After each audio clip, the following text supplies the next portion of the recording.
108 திவ்ய தேசங்களில் ஒன்றான ராணிப்பேட்டை மாவட்டம் ஷோலிங்கர் லட்சுமி நரசிம்ம சுவாமி திருக்கோவிலில் உள்ள ரோப்கார் கட்டிடத்தில் உண்டியல் காணிக்கை என்னும் பணி நடைபெற்றது.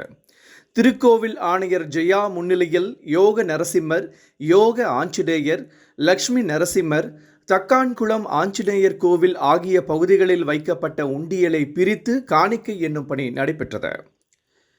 இந்த உண்டியல்களில் இருந்து மொத்தம் 64,73,795 ரூபாயும், 125 கிராம் தங்கம், 236 கிராம் வெள்ளி ஆகியவை இருந்தது.